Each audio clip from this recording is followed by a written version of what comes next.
everybody, to a new episode of Flower Circus Talks. Today, we're going to talk about promotion and not just some promotion. Something great was launched last week by CalFlowers, something for the whole industry. And we're going to talk about it today, together with Steve Dionne, the executive director of CalFlowers. Last week, there was the launch party of their new campaign, and not just for the members of CalFlowers, but for the whole industry. And already the industry in the US is picking it up really, really well. And it's a great campaign. So I would really like to know more about it. And the way they made the campaign as well is really interesting because obviously during the pandemic, there were some trends coming up. And of course, people were buying more flowers. But also self-care. There was something that the search results or people searching for self-care went up by 250%. So combining those two, self-care and flowers, I think that's the winning combination in this promotion campaign. So we're going to talk about it with Steve Dionne, the executive director of CalFlowers. Before I forget, if you're new here on this channel, we've got weekly Flower Circus talks. If you want to know more, subscribe to our channel, and every week we will have these talks. So let's start the Flower Circus talks with Steve Dionne.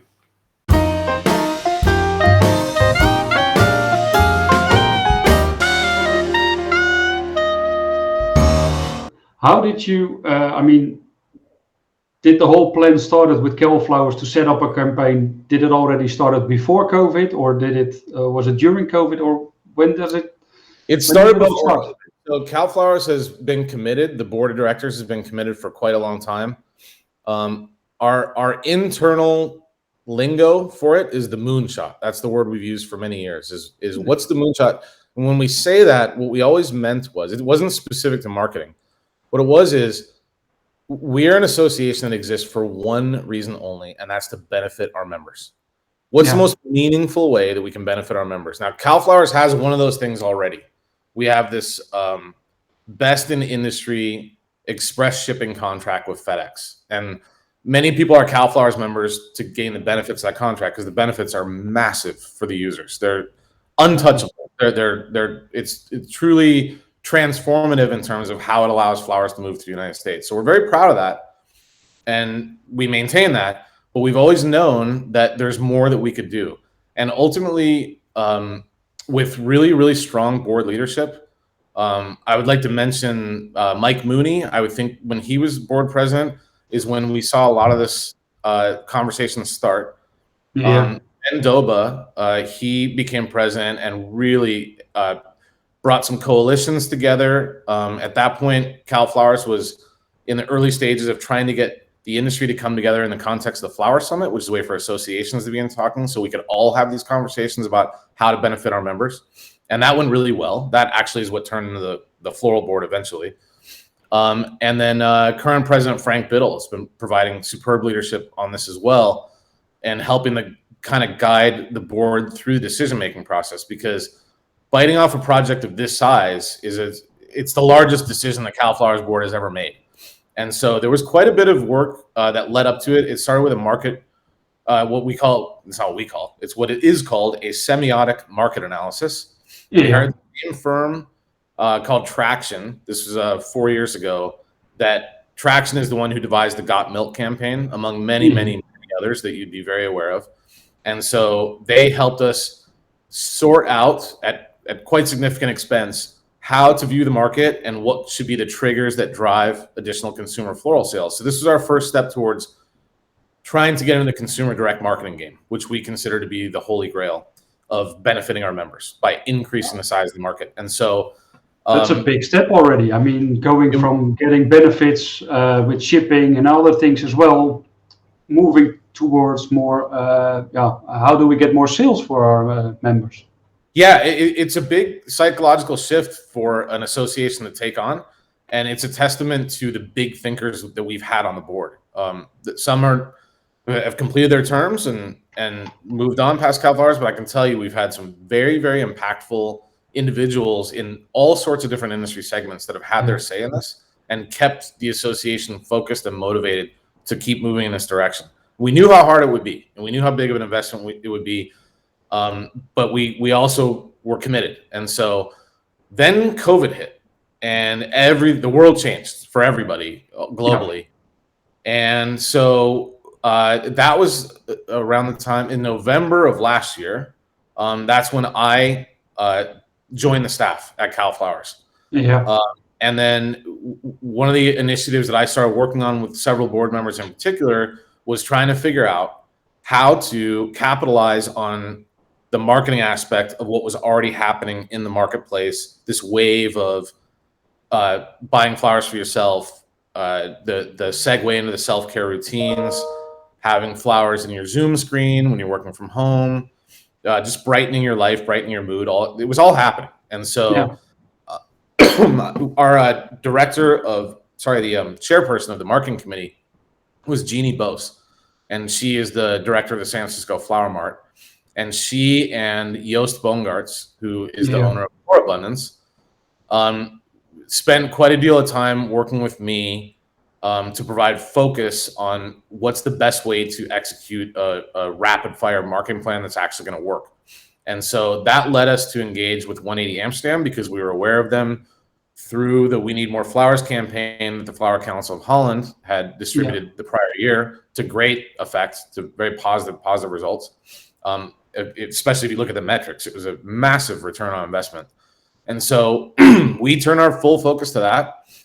We spent several months really digging into the issue, understanding what success looks like, what a budget might look like, all that sort of thing. And then ultimately at the June board meeting for CalFlowers, the board unanimously voted to move forward with the initiative, which was a big day. And it was an odd process to then go through because we knew the scale and the scope of what we were working on, but we were not at liberty to discuss it with the industry at that time. Not until last week were we at liberty to discuss it with the industry. So we've been working quietly and intensely and furiously over about a 6 or 7 month time frame. It certainly dominated my life. It's occupied no less than 80% of my time since that decision was made in June. As well as a large team at 180 Amsterdam. Then we pulled Designery from Los Angeles as our media agency. So they came into the equation. And then we went through all the creative process of determining, exactly what, and we left some really good ideas on the cutting room floor. So when it's time to refresh the marketing campaign and move to focus on a different target group, we have some great ideas waiting in the wings that are ready to execute. So we're excited about that part as well.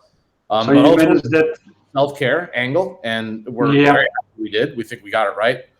And then we moved towards the production aspect, so that involved the director search to start with. So our our storyboard went out to many directors around the world, and ultimately a gentleman from LA named Dugan O'Neill. He sent in his treatment for the script, and we knew the moment we saw it that this is the guy for us. He had just the right tone. All of his other things, not all, but many of his other things had this really good comedic underlayment and very tongue-in-cheek. And when you meet Dugan, you realize why. He's a very, very funny man and very creative and kind of a big thinker. So we were really excited to get him on board. And then we got our actress, Lexi Braverman, who is absolutely amazing and truly personifies precisely what we were going for in terms of how funny she is, how relatable and approachable she is. She's just she's a gem. And so the team came together for production. The production happened in Poland. So next thing you know, myself and Joost and Jeannie and Dugan and Lexi are all flying over from the US. And you've got a team from Amsterdam that comes over. You've got the production company is Mind's Eye based in the United Kingdom. So they're over. And then you've got the floral stylist team, Wunderkammer. They're German. So they're over there. And then we've got this large production company, Tango Productions, in Warsaw, Poland.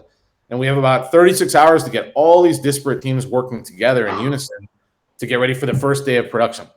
And I can tell you the production went amazingly well. I've never worked with a more professional and fun group of people on a project. I mean, it was absolutely amazing. You could feel it in the air. And for those that have a ton of experience doing production, They commented repeatedly throughout the process how different this felt than most of their kind of production experiences, that it was so much more fun and friendly. And a lot of it had to do with the flowers, to be honest with you. I mean, we're surrounded by gorgeous flowers, which you and I are desensitized to a certain degree, but they're Yeah. not. They were loving every bit of it. And you could see the emotional impact it was having on the whole entire production environment.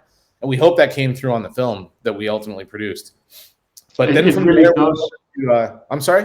It really does. We will show it at the end, so then we can all see it. But it's Yes. unbelievable. Yeah, I'm glad that you like it as well. So then we went over to Amsterdam. We had to complete the all the remaining business meetings and the photography piece, which that went very well. So the stills that you see were all done in studio in Amsterdam.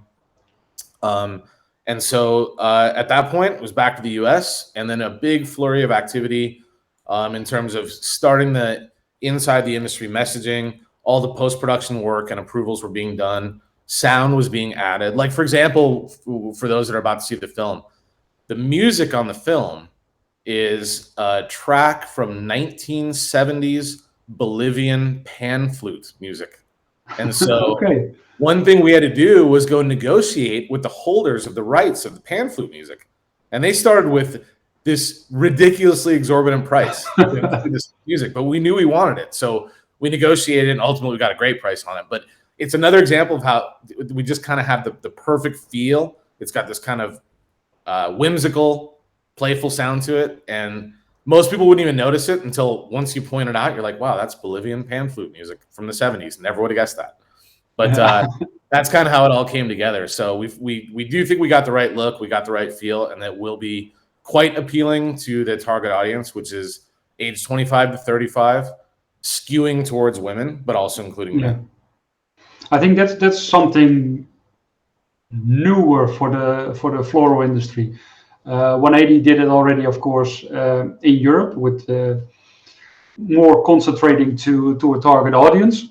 While I think the floral industry always thought when we leave out people, we will sell less flowers. But I think targeting towards an audience which wasn't, especially for the pandemic, wasn't buying any flowers or hardly any flowers, and now targeting to them in such a way that it appeals to them as well, and mix in the buying flowers. I mean, that's brilliant. Yeah, and there's even more benefit to it, this particular target group, because if they create new consumer behaviors relating to flowers now, we think that's sustainable. And we also recognize that this is the stage of life where they're starting to settle down and have families of their own. So all of a sudden their kids are experiencing flowers in their daily lives and on the kitchen table and that sort of thing. So we think that the effect has the potential to magnify over time. But we also recognize it's not the only market we should be approaching. So there's other good ideas for future campaigns. So it's the job is now the industry's to make sure we continue to expose our messaging and get it right for the right target groups and really change the way that they feel about our product.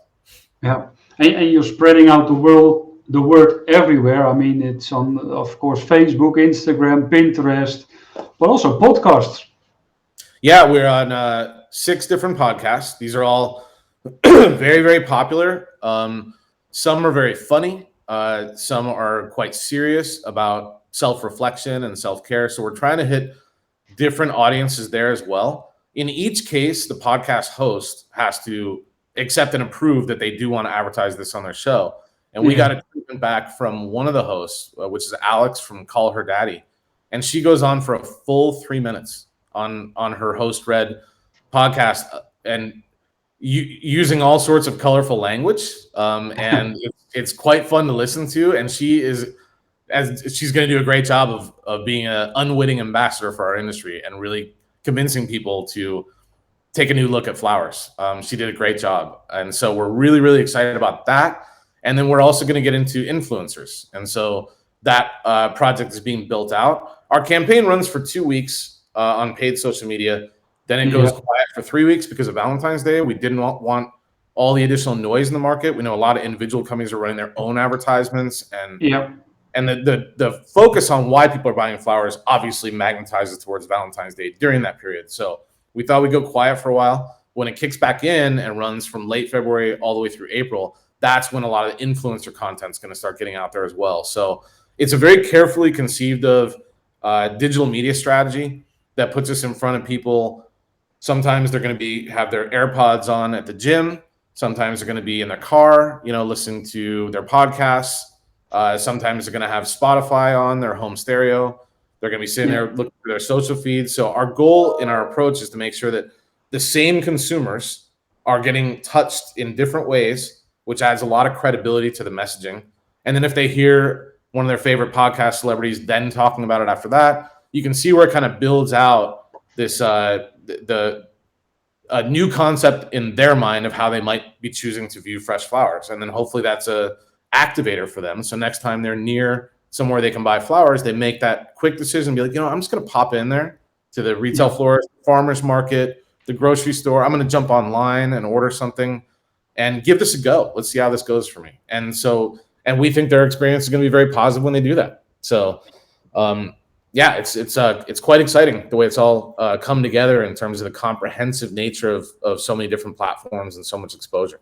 Yeah, I mean, and that's the way to go. I think still some people think if I post one time or two times on social media, everybody sees it. But it's not how it works anymore, because so many posts, so many new videos on YouTube, and so many things happening. You need to repeat it over and over again, and on different platforms as well. And that's what you really did well, and in such a short period as well. Unbelievable. Indeed. And then we recruited the industry itself, because anybody in the flower business knows that there is an unbelievable amount of top quality social media feeds out there. I mean, it's engaging, it's emotional, it's gorgeous to look at, it's relatable. There's flowers and food. There's a million different things. And our industry is really, really good at that on an individual basis. The creative mind power in the industry is unbelievable. And so we knew that we could harness that. And if we gave people a set of marketing assets that they really like and that they really feel can be effective and that they can in turn leverage for the benefit of their own business, whether or not they're CalFlowers members, that was never part of our thinking. It's an industry-wide venture. That's what I just wanted to ask. So much beyond the paid digital media, and we're seeing it, and I'm sure everybody in the industry is noticing it on all their feeds now. It's all over the place. Whether you're on LinkedIn, Facebook, it's everywhere right now. And so, and we set up a website, and so anybody inside the industry can request access to what's called the partner page on the website and just download these assets. They're readily available. And we have over 120 partners now that are out there broadcasting. I have at least 20 more requests in my email that I'll be getting to after our talk is over. And get their access to the downloadable materials. And it's really getting out there. We need that. We need the industry push on this. Yeah. So I'll just repeat it again. Everybody can use it. Everybody can use the content. Of course, it's really good when you get a member of CalFlowers, if you're not a member yet. Yes, because we'd love to see our membership numbers increase. It's not why we're doing this, but it would be a happy side effect if it were to happen. Yeah, it's called CalFlowers, but you got members all over the world already. We have members all over the United States. In order to be a CalFlowers member, you have to have a business operating inside the United States. Okay. So that means that there's a lot of, for example, farms in South America that have business branches in the United States. They're eligible members, and so that we are a fully national association. CalFlowers started out as a small group of flower growers in Northern California. They were trying to organize better ways to get their product to market by consolidating freight to the airport. That's where it all kind of started. That was in 1941. And then since then, we changed a lot in terms of our service delivery model. And then about 12 years ago, we changed membership requirements to allow anybody in the United States to become members. And so now we have just roughly 900 members across all segments of the industry and in all 50 states. So just about everybody in the US who's watching this is not everybody, but most everybody's eligible to become a member. And we've always had our FedEx discount. By virtue of our FedEx contract is the big attractor to get people, because if you ship 3 or 4 boxes a year on FedEx, then you've already covered the cost of membership. It's so deeply discounted. But now we're also creating this additional motivation for people to be part of the family, part of the conversation.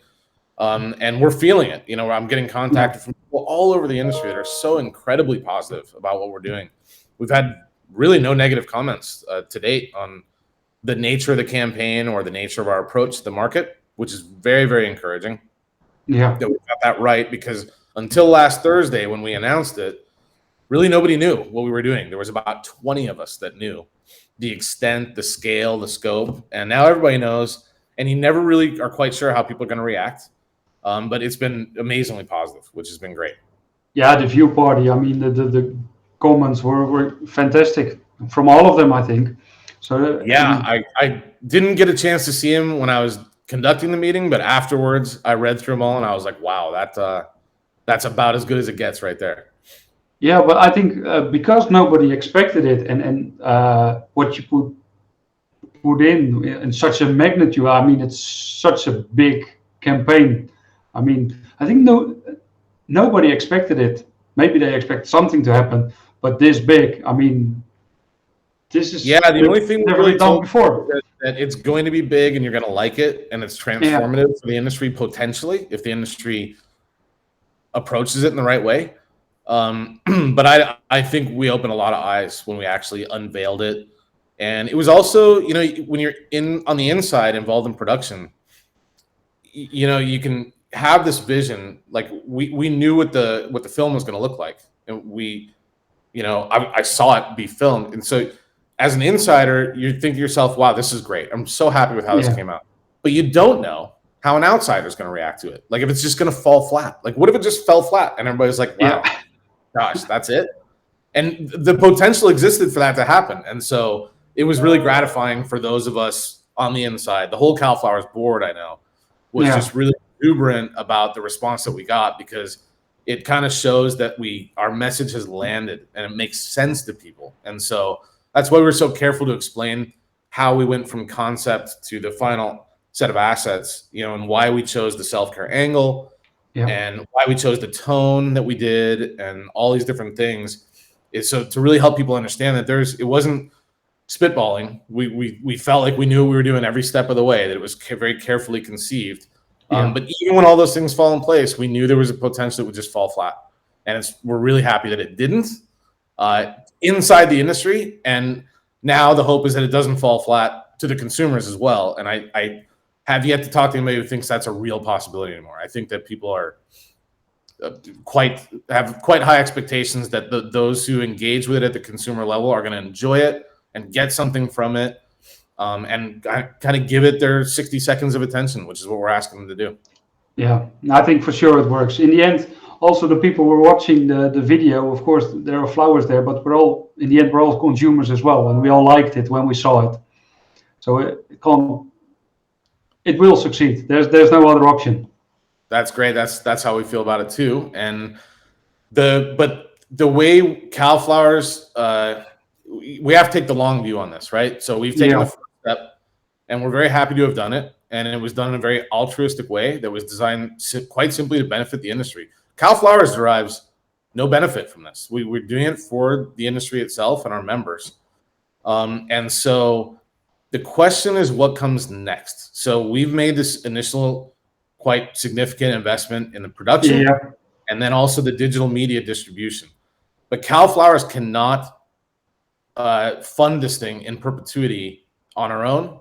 I can easily take the position that we will be funding our piece of it moving forward, but we need the industry to come forward and agree to a funding model that allows this to not only run in digital media on a year-round basis instead of for the quarter that we've already purchased, but then also refresh the assets every 2 to 3 years. So you have a new campaign with a new target audience.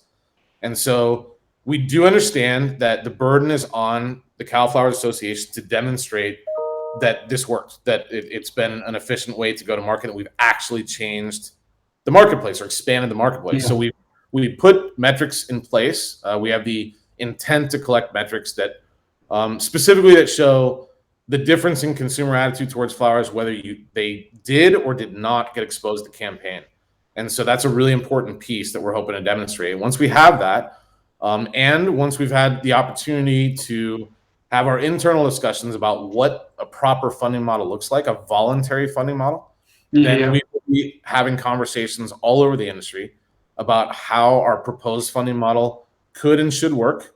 We're going to be inviting input from the industry on that. And then we're hoping that in a relatively short period of time, that the funding can materialize from across the industry and we can be off and running on keeping this in front of the eyes of the consumers, the campaign we already have, Self-Care Made Easy, and then begin planning the next one. Because we pulled this one off in about 7 months, but I can assure you that having over a year or a year and a half to work on it would be much more, it would be much better because this was a for your health as well. off in a short period of time.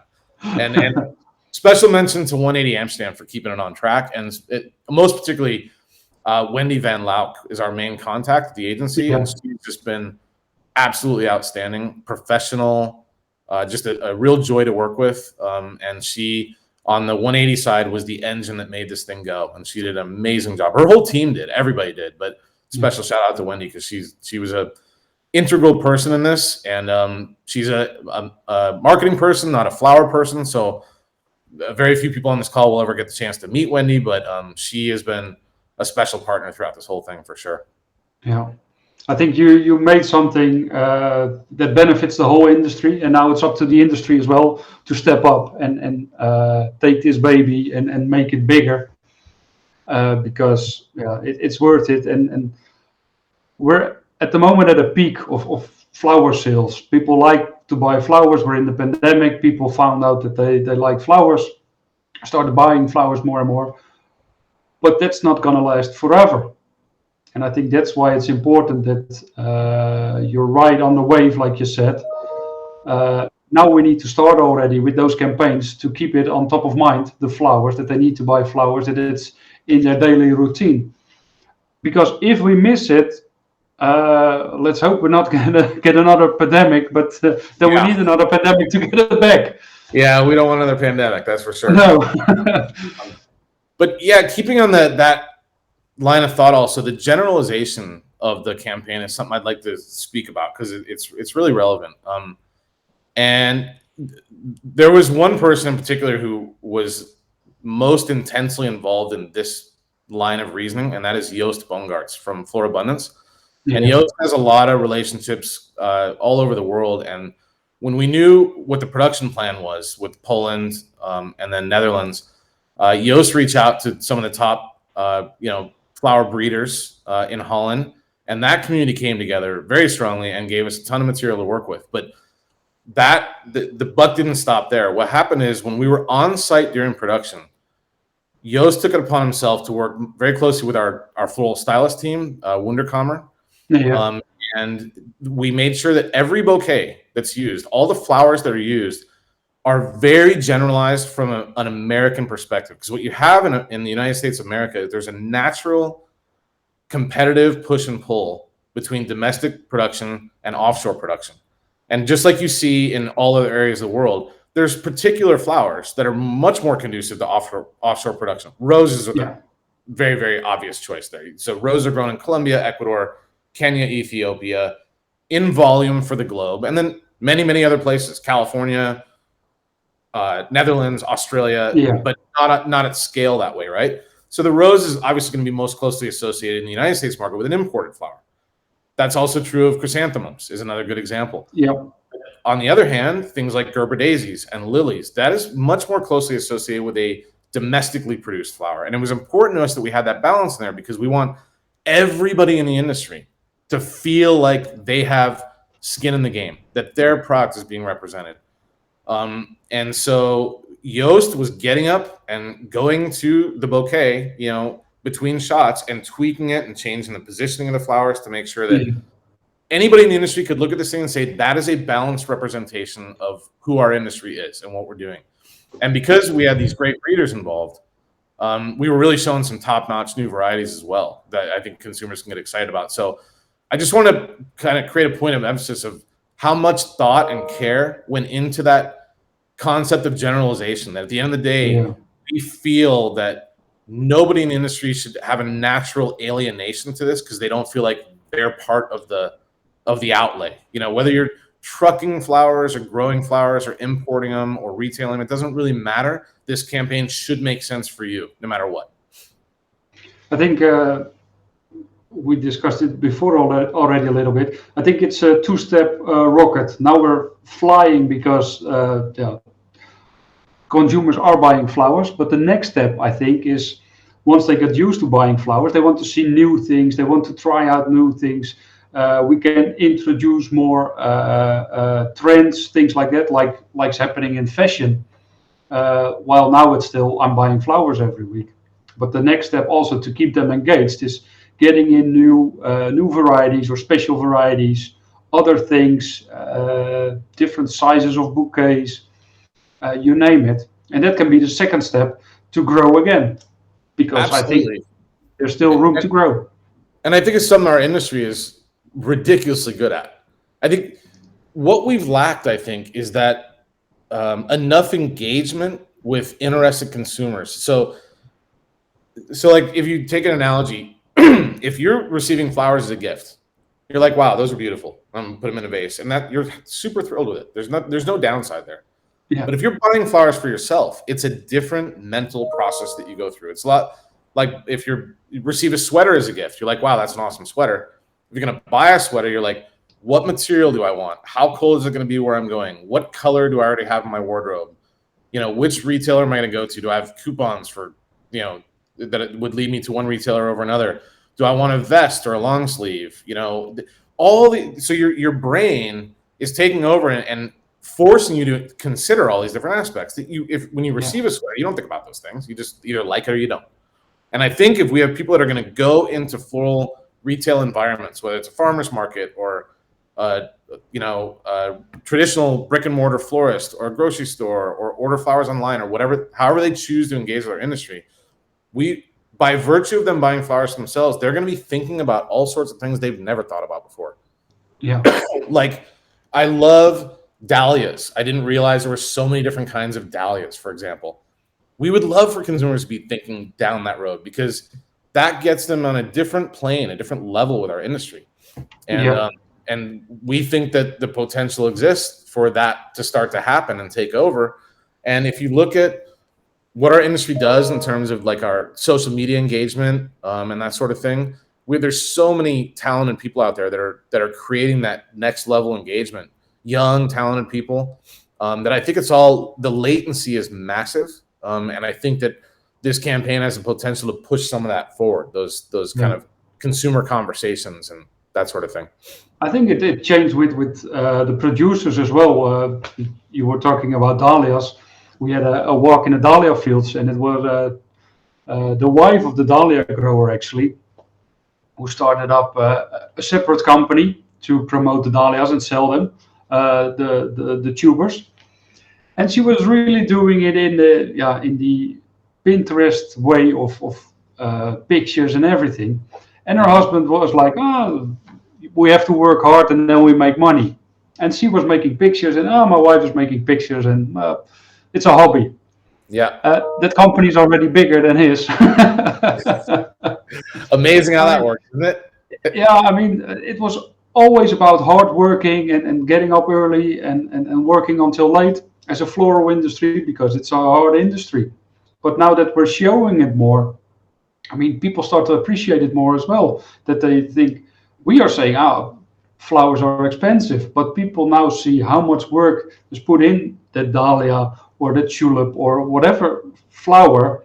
They see that, for example, with a bulb, with the lily, it takes 3 years to grow the bulb, and then we get the flower. Only then we get the flower. So that's at least 3.5 years of growing one flower.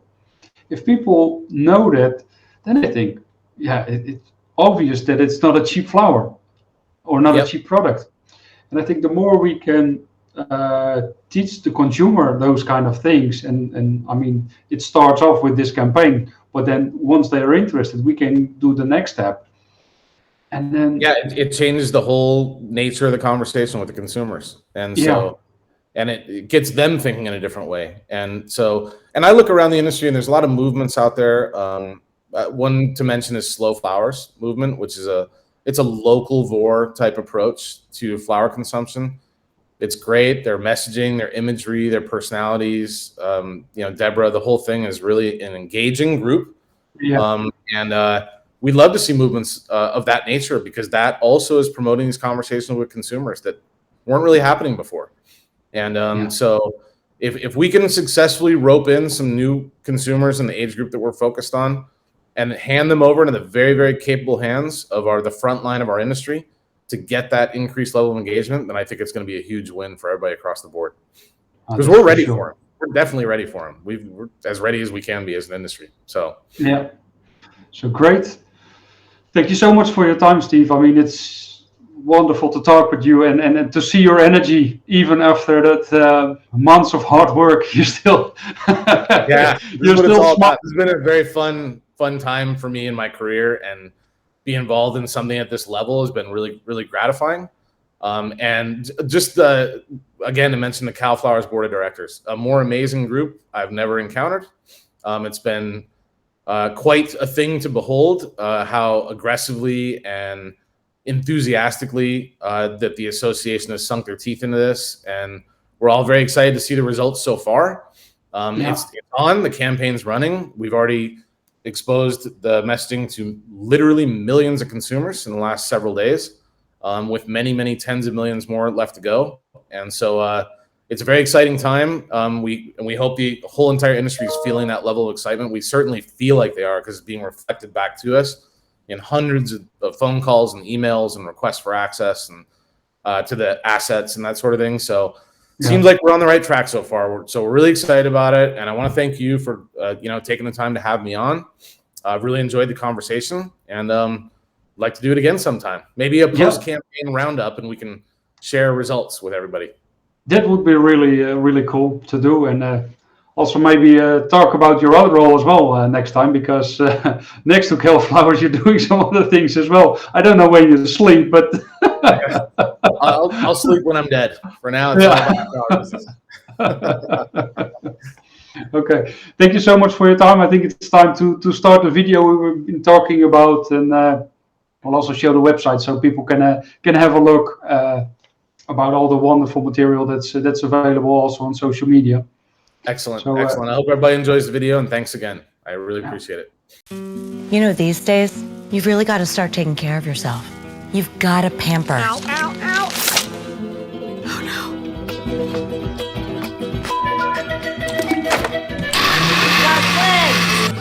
Oh, no. Find time to unwind. And now, you try it. Learn to let it out. Take time to relax.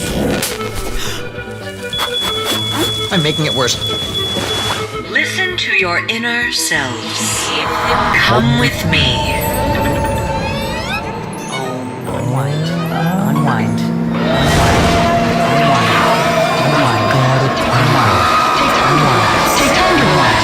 Then I discovered flowers. Proven by actual science to give you a mental and emotional boost. So do yourself a favor. Just go get some flowers.